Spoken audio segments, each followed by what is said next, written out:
podcast with myself, Jared Klein. Today, obviously, we have a guest on today. I know last week was a weird one-off, but I thought it was cool. I got to see some of your guys' projects that you linked to the Twitter when I tweeted out. So make sure you go down below, check out the Twitter link down below, and also check out the guest links. I'll say that right away. I haven't given the shout out right away in the podcast yet in season 3, but yeah, go down below. Connect with the guest before you even have an impression of the guest. But yeah, so one thing I want to say before we introduce, have the guest introduce himself. Thank you for listening.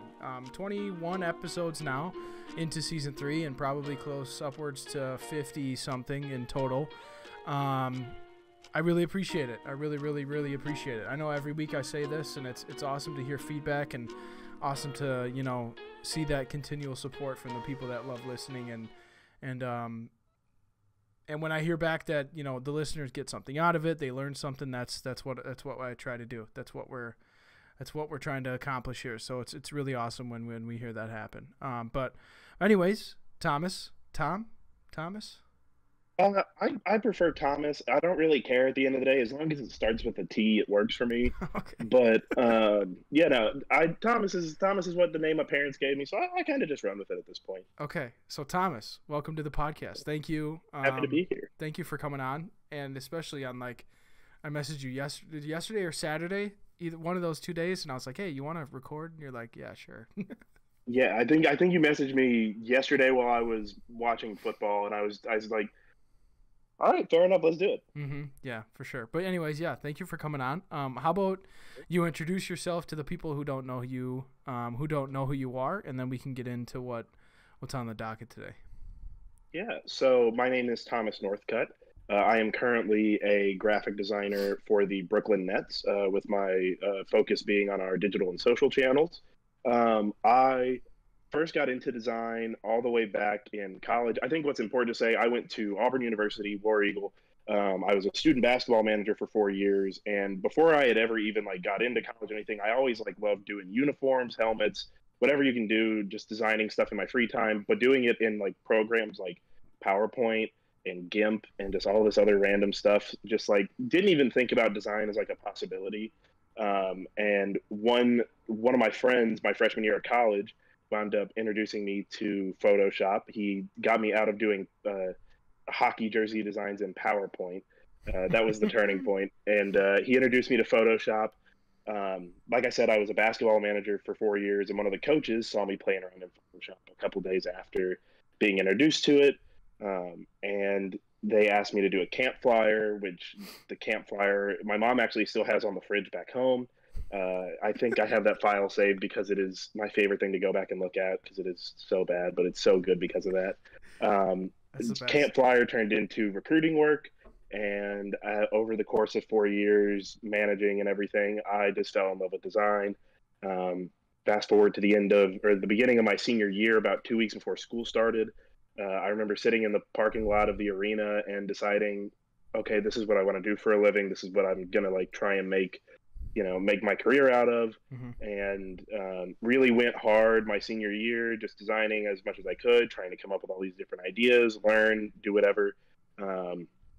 This is all without taking any classes. I looked at switching into a graphic design major, but then I realized from the time I would have switched in, it would have taken me 4 years from that point. And I was on scholarship. I didn't want to try and lose any money or time or anything like that. As much as I loved being at Auburn, I did want to, get my degree and get out into the world.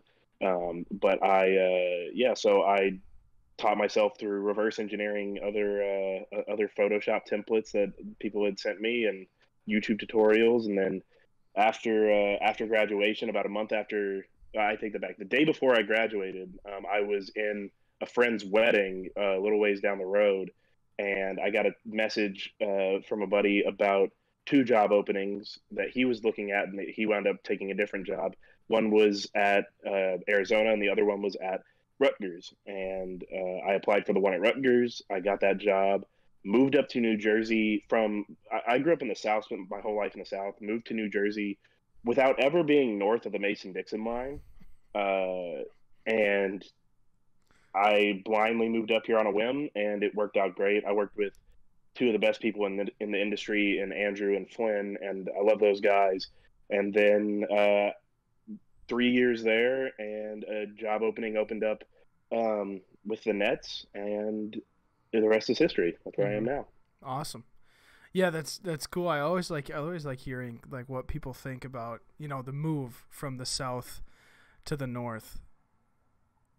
I have feelings, and this is what I'll say. A lot of people up here get a bad rep in the sense that, a lot of people are like, oh, the South's so nice, it's so hospitable, and the North, everybody's so mean. And in reality, that's not true. People up here are very, very nice. You just have to get to know them. You have to have, living up here, you have to have like that sort of level of like, safety, just not safety necessarily, but you have to be careful about who you let in, because you don't know who people are necessarily. And you're also, there's so many people, so you once you get close to people, they're some of the nicest people in the world. But there's a lot of good things about living up here. I do love being up here. I love the South. I will always be grateful for where I came up, and I try to throw a little bit of Southern flair out here and there when I can, not to lose track of my roots. But yeah, no, I think that I'm also just an optimist. I like to see the best in everybody, whether or not it's, no matter who they are. So that's also just me trying to put a positive spin on everything, I think. So with you working in Brooklyn, or with Brooklyn, and you don't live in Brooklyn, how far away is Jersey City from Brooklyn, or from your offices, I suppose? So our offices are actually pretty deep into Brooklyn. For me, and they're not at Barclays Center. For me to get from where I live to Barclays Center, it takes about 30 minutes, 45 minutes, depending on how you time things up. And then to get to the office, it takes me about, if counting the amount of time it takes to walk from the train to the office, it takes about an hour. But it's really not that bad, just because you're sitting on the train. It gives you that time to sort of like, clear your head, get yourself ready for the day, sort of like, take that extra time that you need to like mentally, get yourself ready for whatever. So it's not that bad. I enjoy it. Oh, so you don't, I'm completely out of tune with like life on the Upper East Coast. It's like, I was expecting you to like, oh yeah, I drive into work, we got a parking garage, but you take the train in. So, well, oh no, I have never driven. I've never driven through like the actual parts of the city. I refuse to do it. I love the drive, but there's nothing that gives me more anxiety and road rage than bumper to bumper traffic and having to wait at stoplights. My girlfriend gets on to me all the time because I will take a back road rather than like sit at a stoplight or sit in like traffic on like a highway. And even if it only saves 2 minutes, and I'm like, I want to keep moving forward. And driving in New York City is not moving forward ever. What's your from? So where did you say you were from again? So the long answer is that I was born in Knoxville, Tennessee. Spent most of my childhood in Nashville, in the Nashville area. And right before I started the 8th grade, my family moved to Huntsville, Alabama, which is where I went to high school, and then went to Auburn, and then moved up here. Yep. Okay. So what's your, like, what was the craziest thing from moving from, Auburn in Alabama to, Rutgers is it in Jersey City? Rutgers is in New Brunswick, New Jersey, okay. Which is central Jersey. And for anybody who's listening from New Jersey, central Jersey is real, and it's pork roll. Fight me. That's a niche joke for a very select group of people, but those who know. Now, it was an interesting change. A lot of the one that my dad and I, when we first drove up, we expected it to be a lot less suburban and a lot more like metropolis area, because when you think of the area in New Jersey and New York, you think of New York City, you think of like a big city feel. And New Jersey is a really beautiful state, and everybody who I worked with at Rutgers will be so happy to hear me say all these nice things about the state, because this is the first things that they said to me when I moved there. But in all honesty, New Jersey is a really beautiful state. You have a little bit of everything. You have the shore, which gets a really bad rep because of the TV show, but the Jersey Shore is wonderful. You have the mountains in the south. You've got the city up north. There's so many things to do, and you're so close to so many things. So that was really the coolest thing for me, is just realizing how close I am to everything. Like, living as sports fans, when you're living in the South, and when I went to school at Auburn, the only teams that you could get to within like a 3 hour drive are the three pro sports teams in Atlanta, and everything else is at least 7 or 8 hours. From here, I did the math when I first moved, and if you count the MLS, I think that it is. Um, Also, that means that there's four pro sports teams in Atlanta. I'm sorry, Mm-hmm. Atlanta FC, or Atlanta yeah, United. that's it. Atlanta United. I'm so bad. I'm sorry, but I think up here it's like close to 25 sports teams you can get to within 4 hours, just because all the cities are so close. You can get to Baltimore, DC, Philly, Boston. Everything's very close, and you can also take trains to get there. You can take Mm-hmm. other things. So that was just, and I haven't even been to all of them yet, but it's just a really cool thing to know that there's so much culture, so much history, and so many things to sort of like do and see up here that it's not easy to get to from where I grew up. Mm-hmm. That's actually a crazy thing. I was talking with one of my buddies that lives in London, and I told him, he asked like, oh, what are you doing this weekend? And I was like, oh, I'm going down to like see family and everything. And he's like, oh, how far away is it? I was like, oh, it's like 3 hours. It's like 3 hours away. And he goes, what are you going, like all the way across the country or what? And like, it's crazy because it's like, for me, I mean, granted, it's not like you're 3 hours down in the South. Like we get that length driving, but for them over there Yeah. in England, like 3 hours gets you from South, like in London to Manchester, which is in the North. And it's like, it's a completely different type of driving, like different reference, you know? Oh yeah, I mean, it's one of the things that you see people talk about on TikTok all the time. Or like, Mm-hmm. I think the northernmost point to the southernmost point in England is like a 9 hour drive. And like just for my move, so when I moved up here, I met up with my family in Huntsville for a few days and then moved. It took 14 hours for us just to drive from Huntsville to New Jersey. We stopped halfway, and we only got from Alabama to East Tennessee in that first 7 hours. So like it's crazy how big this country is, but that's also what makes it really cool is being up here and being wherever you are, just Mm-hmm. getting that chance to go out and see everything. Mm-hmm. I'm really, that's the one thing I hope I can get to do more of here in the next over the next couple years or however long, just to go and see stuff everywhere. I really like getting out and doing that stuff. Mm-hmm. So I guess let's get into your profession here. Obviously you said you work with the Brooklyn Nets. So what is your, I guess, job, and what are your like responsibilities basically? So my title is social and digital designer. So my main focus is working on graphics that you'll see on our social media channels, email stuff, web ads, stuff like that, for the Brooklyn Nets and a little bit for Barclays Center. I'll help out with some of our other properties when needed. This year, I've also added back in some photography a little bit, helping out with our social team there, which is something I'm really excited about. Yeah, my main focus most days is working with our marketing team to make sure we have all of our advertising material out, and working with our social team just to come up with some of the best content in the league. Mm-hmm. For sure. That was very short and sweet. I like that. It was like to the point. This is what I do, and this is, that's it. I like that. I don't think I'd be able to.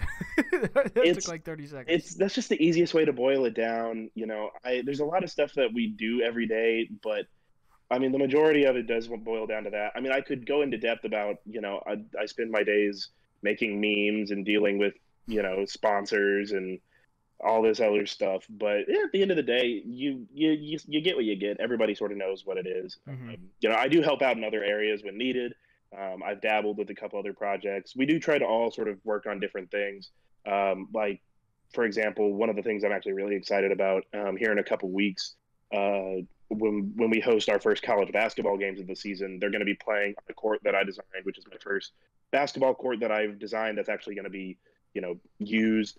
When I was first getting into graphic design, like I remember the 2015 designing basketball courts with my friends, like just like coming up with ideas. And now the fact that like I got to see like the final samples for what the colors are going to be the other day, like that was just a surreal moment to sort of get to sit there and take it in and be like, wow, this has come full circle. I'm super excited about that. That's awesome. So with your creative team, I guess a lot of people's notions when it comes to professional sports, especially a team the size of the Brooklyn Nets and, you know, the financial backing that the Brooklyn Nets have, they would expect a crazy, you know, elaborate creative team. What does your creative team look like?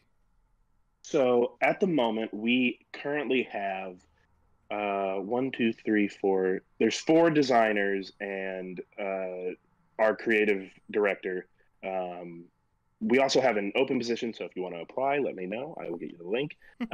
But so we have our creative director, Kerry Paul, who is so talented. He worked at the NFL for a long time. He designed a bunch of Super Bowl campaigns. He's done so many awesome things. He's our, the company's director. We have my boss, Jesse Cavana. JCav is one of the best in the industry. I feel like everybody knows who she is. She's always talking at everything because she's a great person to learn from. She's one of the best in the business, but she's the creative director for the Nets.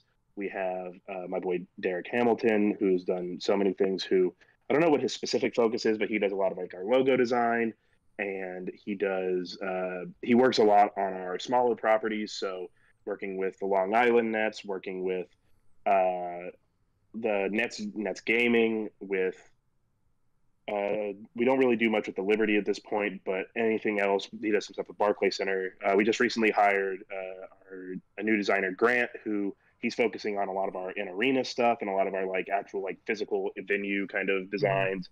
For sure. And then the junior designer was helping out with Derek.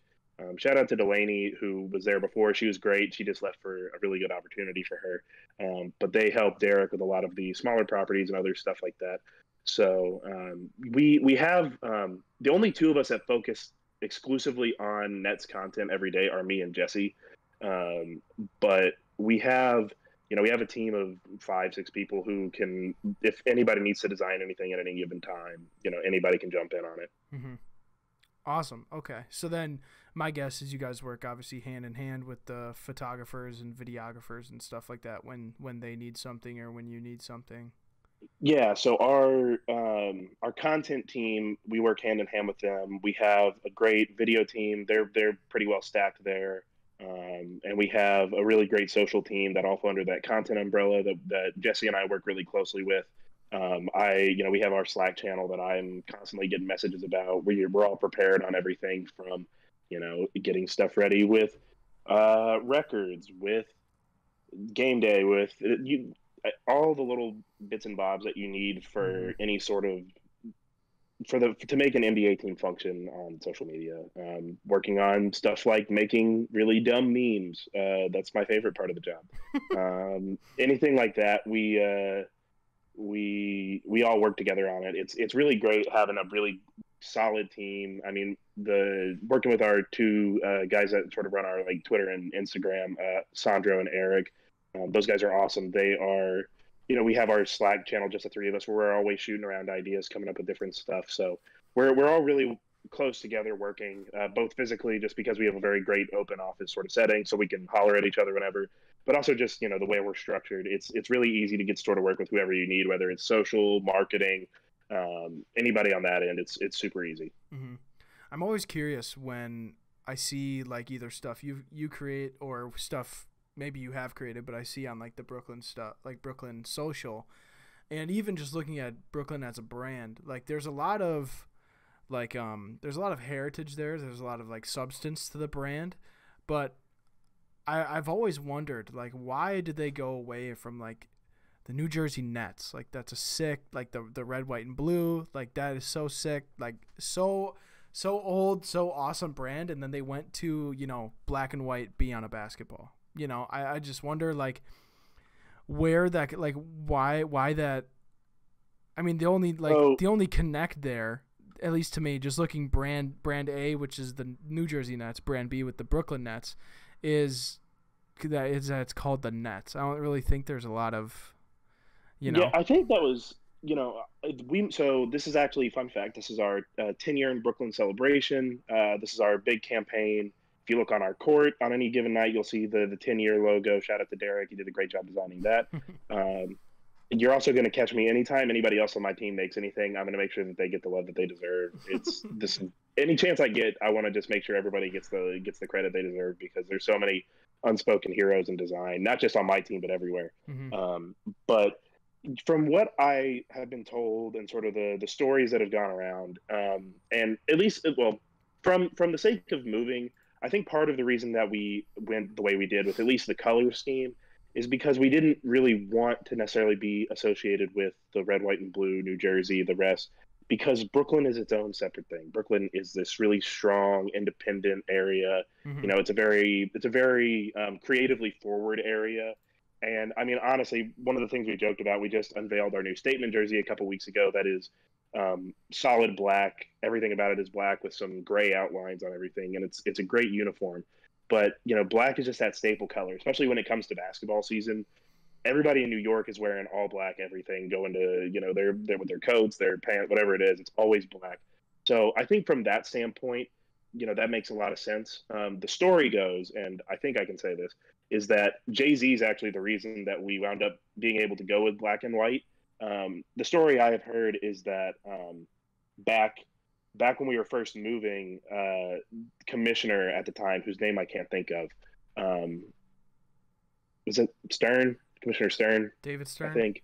David Stern. I kept the only Stern that came to my mind was Howard Stern, and it was really throwing me off. Yeah, that ain't right. He was no, that is no thing. He runs part of New York, but not us. No, but the Commissioner Stern at the time was like really adamant on us having a third color, because you know everybody needs that third color, and sort of like, you know, you look at the Spurs who have that silver in their brand. I don't know what happened. I don't know the specifics, but apparently Jay-Z went in, had a meeting with David Stern, came out, and we were allowed to just be black and white. So, you know, as for the logo set, I don't know how we got there. I can't really speak to that. I do love the simplicity of our logo. You know, it's really iconic. It's easy to spot. I know that it is very simple, but I think that also sort of does tie in with the simplicity of our brand and, you know, the simplicity of the black and white, which also does at the end of the day for us give us this really great opportunity to go crazy with everything else that we do. You know, we have so many great uniforms in our history. We have so many fun colors we can run to. We don't necessarily have to limit ourselves to just black and white. I mean, you see a couple years ago we did the Biggie jersey, which had that really amazing pattern down the side, and you really can't pull that off with a jersey that's not black and white. A couple years ago we had the Basquiat city uniform, which is so good, and I'm such a big fan of it, and it has the great paint splatters down the side. We have our classic uniform this year, which is that original Dr. J era Nets jersey, which I mean, our fans are so excited that we have those coming back this year. Yeah. They're so good. They're one of the best uniforms in basketball. They're just so simple, so iconic. But you know, it gives us a lot of opportunity from our end, at least, to sort of run with the brand and expand everything. Yeah, I was gonna say, like, with that black and white, there's so much more freedom to go. Like, even if you want to go like crazy, like with the black and white, layout wise or compositionally, or using different typefaces rather than not throw, like, you don't even have to throw a color in. I feel like the range is a little bit, is like you're able to do a lot more with the creative range of your brand, you know, to where you don't really have to worry about if this color works or if this color doesn't. You go black and white, you put a composition together, most likely you're not really going to have that many hoops that you're going to have to jump through when it comes to, you know, sparking something, you know? Yeah, and it's one of those things where it's a blessing and a curse. You know, it really forces you to push yourself to really try different things, try layout, push yourself with typography, push yourself with, you know, all sorts of things. And thankfully, you know, one of the things I'm really grateful for from when I was at Rutgers, the first year I was there, Andrew set us up where for the entire first year I worked there, we only were allowed to use red and white. We weren't allowed to use black. We weren't allowed to use. We used a little bit of like a silver accent color, but that was really not a whole lot. We had a very small number of elements, and we only used one font the entire year. We only used Avenir and its variations. And that really pushed me in, like, you know, having to get better at typography and layout and how you sort of set everything up. And now coming here, having that practice in the past is a great exercise into sort of understanding what it takes to be a good designer and what it takes to make really good design. Because, yeah, you can have dope colors, you can have really awesome photos, and you have all this stuff. But if you don't execute it properly, it's you can take it from good to great just by understanding those principles. Mm-hmm. And so having that practice there has really helped me throughout everything I've ever done. I'm really glad Andrew pushed us there in that regard, and there's a reason he's one of the best in the college game. Um, I and now with what we do, we definitely are trying to stay with like this sleek modern look, which I think is a lot of fun. It's really fun to sort of like get to be on like the forefront of like design trends. The NBA is a really great place to expand your creativity because it's such a league that's in tune with the culture. Mm-hmm. Um, you know, it's not it's something that can be on the forefront of things, and you can push yourself further and further. And that's one thing I do love about being in Brooklyn and working with this team is that we get to go crazy with what we do, and we get Mm-hmm. to experiment with things and have a lot of fun. And people are really open to it, and that's something I'm really grateful for. Yeah, I was gonna ask about when it comes to developing a new look. I mean, you put it perfect. Like the NBA is more. I guess the hands of the league are open creatively when it comes to adapting itself to the design trends and what the communities want and stuff like that. And I think teams within the NBA relate more to their cities that they're in because they do that. I feel like there's more. There's more relation creatively. For some reason, I don't know why it's just the NBA, but it just seems like it's just the NBA. Really, it does. I feel like, and this might just be a bigger commentary on the entire, like, Like, is it because I it's don't know. basketball? Because like basketball has I, that yeah, like that they're like that's what I was gonna say. It's I like, don't want to say like hip hop culture, but like at least creatively when it comes to like what sets trends or what like is like especially within the sports space, I feel like it stems into how do I put this? But I feel like when it comes from like the hip hop range of things, because there's a lot of endorsers of basketball teams that are hip hop and rap artists and music artists. When it comes from that, I feel like maybe that's why the league embraces more creative freedom and more diversity and everything because of that. I don't know. Like it doesn't really seem like a lot of other leagues adapt creative culture much. I think it's a little bit of, I think the sport does play into it a lot. You look at basketball as a sport, and it's something that's always been in tune with the culture. It's a sport that is the most easily accessible for everybody. Mm-hmm. When you look at any other sport, playing basketball in its like most boiled down, purest form is the easiest for everyone to do because whether you're playing, 2-on-2 at the park or you are watching an NBA game, it's still the same game versus like even you look at football and like you're playing in the yard or you're playing in PE as a kid and it's still there's differences to it, and so it's the easiest one for everybody to be a part of. And on top of that, I think you're right. There's always been a relationship between culture, and to be completely straightforward, especially Black culture and the Mm-hmm. amount of impact that has on basketball and that basketball has on stuff like hip hop and just how entwined it is with just being on the forefront of culture. That is a huge part of it. I also do think that some of it boils down to the way that you're able to sort of express yourself. Every other sport, it's a much larger team and you're wearing something that's covering your face to some degree, or Mm-hmm. you're really spread out, or all this stuff. And basketball is a very individual sport, and you have a lot of range to express yourself creatively as a player, whether it's with your shoes, whether it's with what you wear to the games, and that's something that is really important. That I think that having that individuality and people being able to push their own creativity forward in a non-basketball sense, sort of allows us to expand there as people covering the game. Mm-hmm. So have you had a chance to work with players yet? A little bit. I haven't spent a ton of time interacting with them. I just recently, media day was my first time getting to shoot any of our players since being here. Um, we're very lucky in the sense that some of our players will get involved with certain things that we're working on. We work with each of our players' teams when Jesse is designing a T-shirt giveaway, so we have stuff like that, which is really cool. But at the same time, I'm gonna be 100% honest with you. We have some guys that are very important in the world of sports, and they're not easy to get a hold of always because they are so big. Mm-hmm. And so, I don't have a lot of, interaction one-on-one time with these guys, but at the end of the day, we still get to collaborate a lot with them, and our front office has been great in getting us access this season to sort of like tell their story. Mm-hmm. Yeah, I guess to segue off of that question, how much, I guess, is it even needed for you guys to like focus on player story, or in the NBA do players just kind of tell it themselves?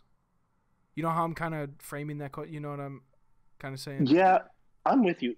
It's interesting. I think that varies from team to team because you look at a team, like, for example, you take a team such as the Magic or the Rockets or the Pistons right now that are young and they have a lot of potential. They've got a lot of really great talent. And they, but their fans don't know who their players are at this point. Mm-hmm. I think that is like the perfect opportunity to really get that narrative across. I do think that, yes, there absolutely is room to tell the stories of a lot of your guys. One thing that our video team has worked on this summer and that we have started pushing out is a great series called From Blank to Brooklyn.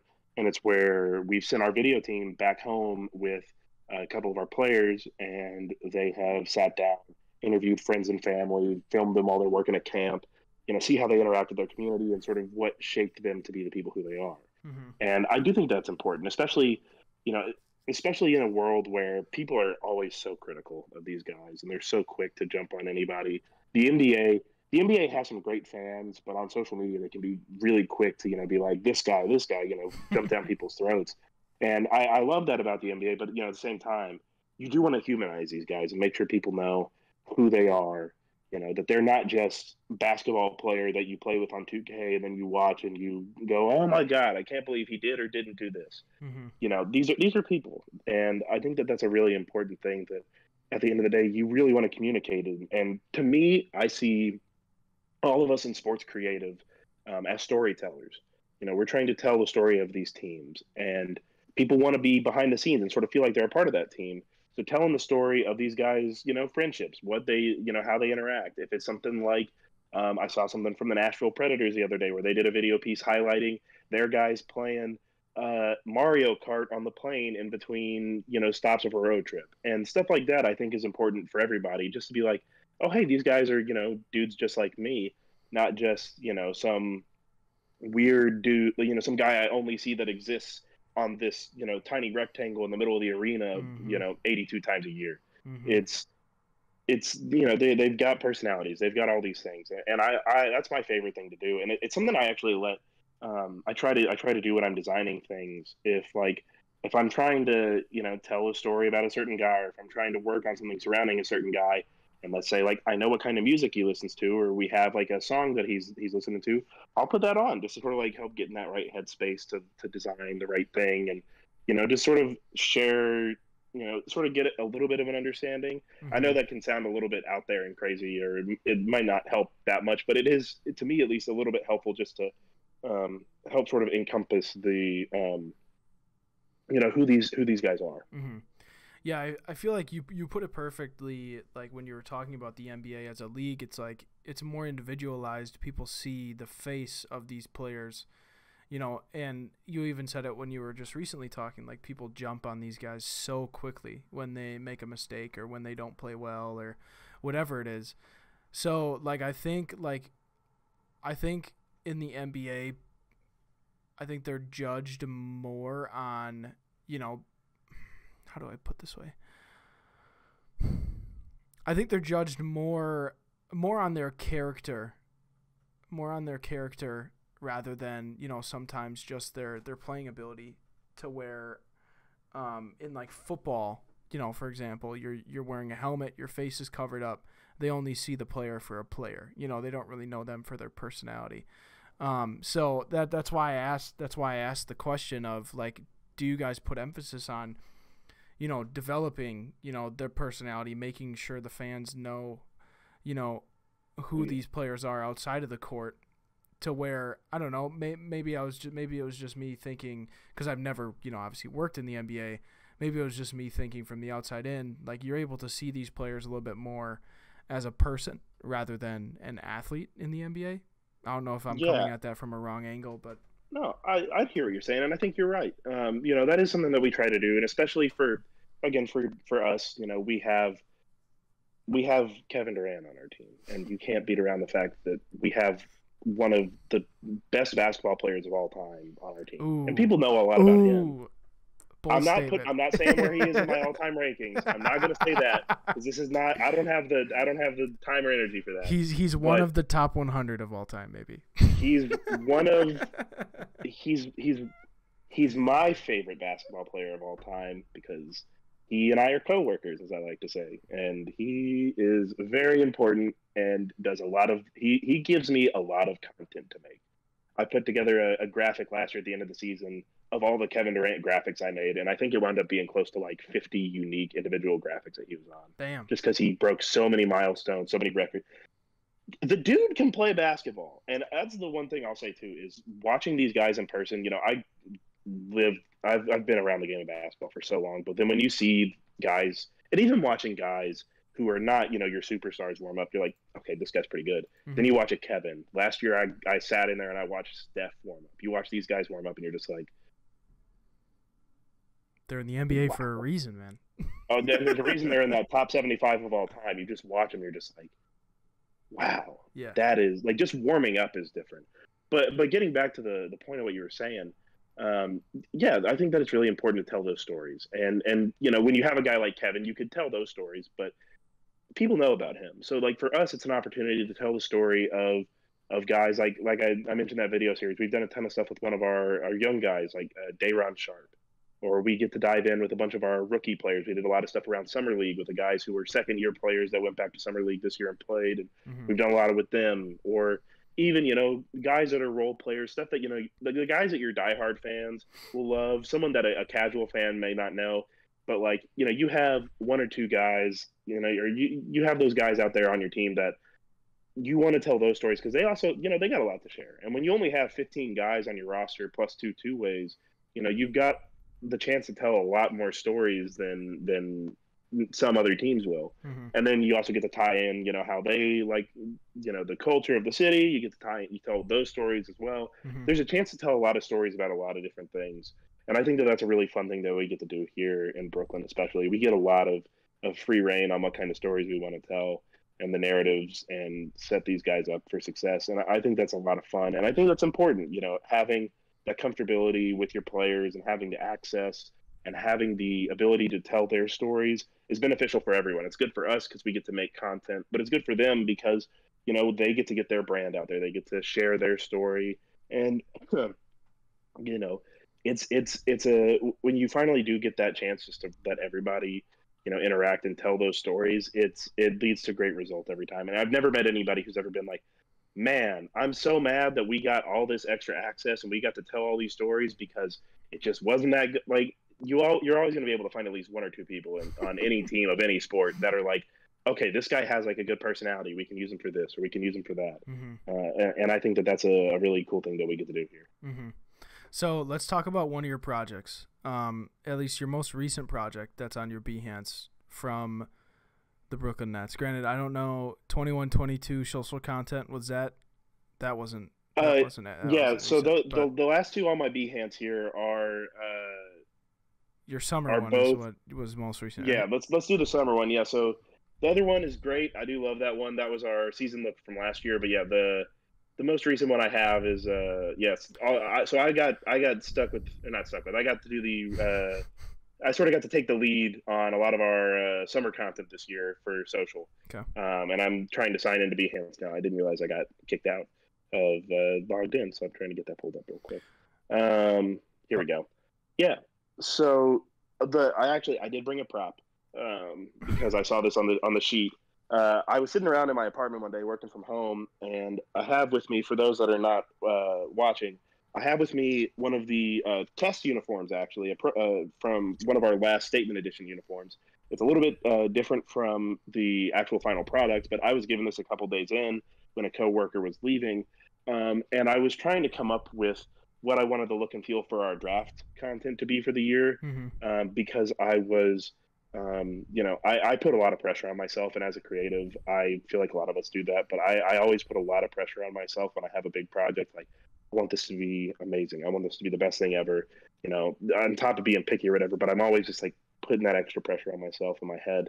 And finally, one day I was sitting in my apartment and I pulled this jersey out and I was just looking at it. And I was, because I thought about that moment when, you know, you get your name called, you go up there and you take the photo, you hold the jersey up with the commissioner and you get to be like, hey, this is, you know, number one, whatever team. Right.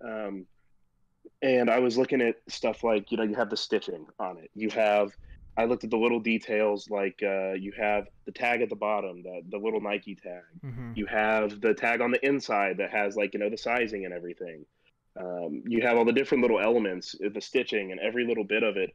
And so that was really my big inspiration for the draft. And then what wound up sort of evolving into stuff for like free agency, really leaning into our Brooklyn word mark on the front, and then, you know, how you have the player name on the back. That was really my inspiration for all that. And it was really funny because we only had one potential draft pick and we did not use it this year. So none of the draft stuff actually ever saw the light of day. But no, yeah. So that was sort of like the inspiration with the jersey texture. That was how you see, if you look at, like, I have a quote graphic at the bottom of that, it had the player's name and the information underneath it that was inspired by the tag on the inside.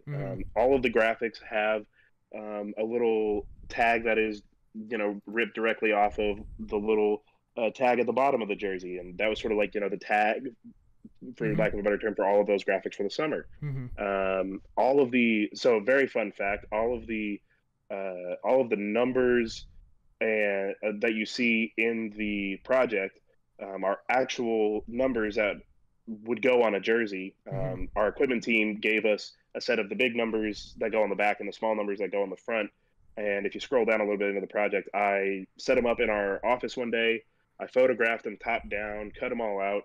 And so anytime you saw a number on any of this stuff throughout the summer, that was actually a jersey number that's sitting in my desk in the office right now.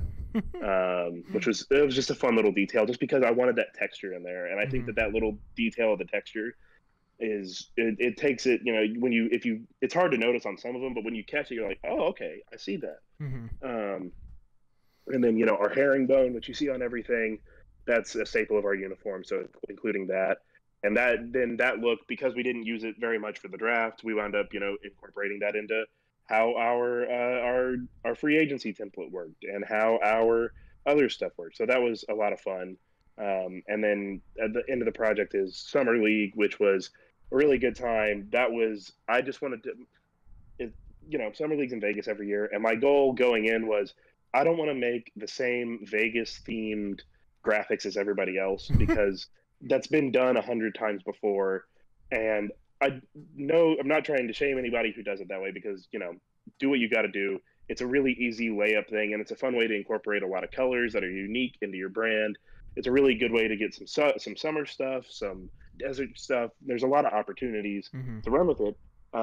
But, you know, I'm sitting here and I'm thinking, what's something that is very Vegas that, you know, we could sort of lean into here? And I thought about a deck of playing cards and how you can use that. And so that was the big inspiration for all of our graphics for Summer League. You know, just incorporating our herringbone pattern and incorporating different suits and everything. So it was a really easy way and a nice way to keep our graphics simple and clean, like a lot of the other stuff that we have been doing. And, you know, not trying to overcomplicate things for Summer League, which, you know, Summer League's a great time, but at the same time, you want to save your big guns for the season. So having a nice, simple, clean look while still, you know, doing something a little bit different from everybody else.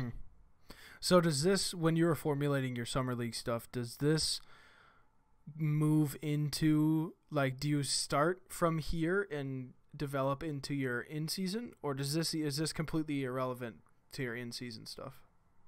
For us, it's not very relevant. I don't really know how much inspiration our team took from this look going into our season campaign, but, you know, a lot of it is just sort of like taking some of the stuff from our last brand campaign and some of the stuff from what we're working on and trying to build on for the season. It's two very different things. It's sort of a nice chance to just sort of like do something a little different without totally, you know, trying to reinvent the wheel. And with also how our look sort of works out, I took the lead on our summer content, but Jesse takes the lead on a lot of our other stuff, and especially when it comes to like the season campaign, that is so much bigger than just what you see on social media. That is ads that are up and down the subway stations and on billboards and outside the arena, in the arena. It's an entire campaign, and it's so much larger than just summer league content that goes on Twitter and Instagram. So as much as I love doing the summer league stuff, that's sort of how that works out for us. Yeah, I was gonna say, because you like, that's the main thing with a big professional team, is it's more than social. You're running more than just what appears on Twitter. Like, I mean, you have some, I don't know if these are mock-ups. My guess is that they are mock-ups, but you have some images of like outside signage or stuff like that in this project. That, I mean, maybe they are mock-ups, but that just gives a little sense into what is also considered. Like, it's not just digital graphics. You have to develop something that's going to be able to go seamlessly across different mediums and also in different places. And I think exactly. I think a lot, like, especially within our industry, like, a lot of that is maybe not our industry, maybe just people that that haven't worked in the industry, at least for 4 or 5 years. I feel like that signage and extra stuff in different mediums when it comes to developing a brand look has to be considered more, because I mean, you're not just reaching out to your fans and out to your community just by Twitter. You have to develop things that are going on, like you said, ads in a subway system, or maybe it is digital, but Google ads or different ads on whatever. There's so many different things you have to design for, and let alone like places where it is, but also different events that maybe you have to have that creative direction go seamlessly into an event that maybe the event isn't directly about the Brooklyn Nets. It's about something else, something like that. You never know when you're going to have to apply the brand to something else. So yeah, there's a lot of hands that touch a lot of different aspects of the brand, and there's a lot of people that they get some sort of stake in what we do. There's a lot of stuff that you have to make to appease a lot of different people. Like I said before, I was listening to Ashley's episode of the podcast last night, and hearing her talk about just the different things that you touch at the college level versus the pro level. There's a whole lot more at the pro level that you do have to touch, and just it's a lot of different unique things. There's no recruiting at our end. Instead of recruiting, you're trying to sell tickets every night. And it's two very different worlds, but there still is a lot of the same stuff that overlaps, and it's just one of those ones where you have to be prepared and aware of what you're doing. And it's something that even before I started with the Nets, that I didn't even fully realize. When I was at the college level, I thought, man, so many of these brands are so simple. Why are they so simple? There's like nothing to them. And in reality, they are very complex, and a lot of them are way more complex than they get credit for. But you do have to streamline a lot of that, because there's so many things that you're having to create for. You have to make stuff for web ads, and also stuff that'll look good on a billboard. Something that is as little as like the smallest thing I made today was 260 by 260, and last week we put up a billboard that went over a subway station. Like, stuff like that. You've got to be prepared for all these different aspects and areas that all have their own unique sort of like things that you have to deal with. So yeah, that's part of why you see the brand sort of look differently from different the summer and the season. But it's one of the really fun and also challenging parts of being at this level. Well, Thomas, I mean, it's getting to about that time where the length of the episode is in that money spot, usually in between, like a little bit over 45 minutes. That's like money. But I also think we talked about what we wanted to talk about. You went into depth a little bit more than I was expecting, so that was awesome. But yeah, it's been awesome talking with you. I know it was on short notice, which honestly makes it kind of better. I don't know, anticipating something. I don't know. I've never jumped into something on a day's transition, so that's cool for this. So again, thank you for taking the time out of your day to come on such short notice. Absolutely. I appreciate you having me and letting me ramble for 45 minutes. I'm really good at over talking. So thanks for having me. And also, I'm sorry if I talk too much. No, you're good. It makes a really good conversation, especially when people want to know about the pro side of sports, and about working in the pro side of sports. The more explanation, the better. So, yeah, don't ever think you're talking too much, man. I appreciate that. Thanks for having me. Yeah, no problem, man. But anyways, guys, this has been episode 21 of season 3. Again, thank you for coming out and listening, and make sure you go down below, connect with Thomas on his socials, and I'll have his Twitter and his portfolio down there, so you can use that link for reference to base the when we were talking about the project we just talked about. So, but yeah, go down, connect with the man. Obviously now, if you've listened to the whole episode, you know how awesome of a guy he is. So, yeah. Anyways, thank you for coming out and listening again. And as always, make sure you tell someone that you love them today. All right, we will take it easy. Have a good one. Peace.